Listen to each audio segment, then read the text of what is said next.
ఎందుకంటే నిజంగా తెలియనాడుకైతే చెప్పొచ్చు. మనం తెలిసి మాట్లాడాలనుకున్న వాళ్ళకి ఏం చేయలేం కదా. దానితోడు పాపం గుండెల మీదనో జగన్మోహన్ రెడ్డి గారు బొమ్మ కూడా పెట్టుకుంటున్నాడు ఈ మధ్యన.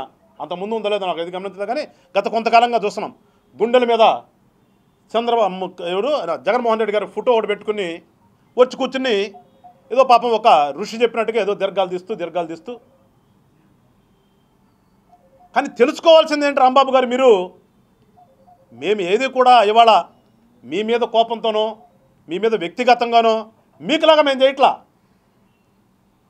మేము ప్రజాస్వామ్యంలో ప్రజాస్వామ్యయుతంగా పరిపాలన చేస్తున్నాం. మీరు బుధాలు తడవకుండా మేమేం చేస్తాం? ఎందుకంటే మీరు చేసినటువంటి పాపాలు కానీ మీరు చేసినటువంటి దుర్మార్గాన్ని కూడా వస్తున్నాయి, ఒక్కోదానికి పరిగెత్తుకుంటూ వస్తున్నాయి. అవి పరిగెత్తుకుంటూ వస్తున్నప్పుడు మేమేదో చేస్తున్నామనే ఫీలింగ్లో మీరుంటే అది మీ దౌర్భాగ్యం. అంతకుమించి ఏంలే. మీరేదో పవన్ కళ్యాణ్ గారిని క్రిటిసైజ్ చేయాలి, మనోహర్ గారిని క్రిటిసైజ్ చేయాలనుకుంటే ఏదో చెప్తారు కదా, ఆకాశం మీద మూస్తే ఆడబడితో అదే సంధాన అన్నీ మీకే తిరిగి వస్తాయి, ఎక్కడికి పోవు. ఇవాళ కాకినాడ పోర్టుని మీరు లాగేసుకున్నదే అబద్ధమా? అదే మేమేం చెప్పలేదు కదా. మీకులాగా మేమే వాళ్ళ మీద తీసుకొచ్చి కేసులు ఏం పెట్టించే టైపు కాదు కదా, మాకు అవసరం లేదు కదా.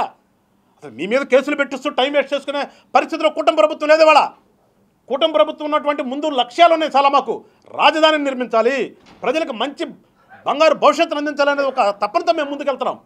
అనునిత్యం మేము దానికోసం పోరాడుతున్న తప్పితే మీ గురించి ఒక్క నిమిషం కూడా ఆలోచించట్లేదు రాంబాబు గారు. మేము అసలు మీ గురించి ఆలోచించాల్సిన అవసరమే లే మాకు.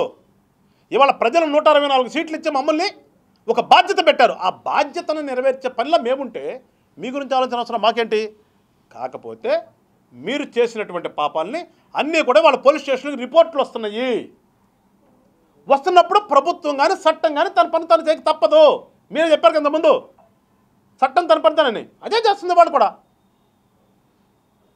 మీరు ఆ పోర్టుని ఏ రకంగా లాగేసుకున్నారు, ఎవరికి అప్పచెప్పారు, అది వాస్తవం కాదా? ఎక్కడి నుంచి వచ్చింది అరబిందోకి? పోర్టుల భాగస్వామి ఏ రకంగా వచ్చింది, ఎప్పుడు వచ్చింది? మీరు గుండెల మీద పెట్టుకున్నటువంటి మీ నాయకుడు ముఖ్యమంత్రి అయిన తర్వాతే కదా. ఆ నాయకుడు ముఖ్యమంత్రి అయిన తర్వాత కదా కొట్టేసిందండి కాదా? అదే అబద్ధం, అదేమన్నా అది అబద్ధం అయితే కాదు కదా. పోనీ ఏ రకంగా వచ్చింది వాళ్ళు చెప్తున్నాడు కదా. ఏ రకంగా మెడ మీద కత్తి పెట్టి నాతో రాపించుకున్నారు?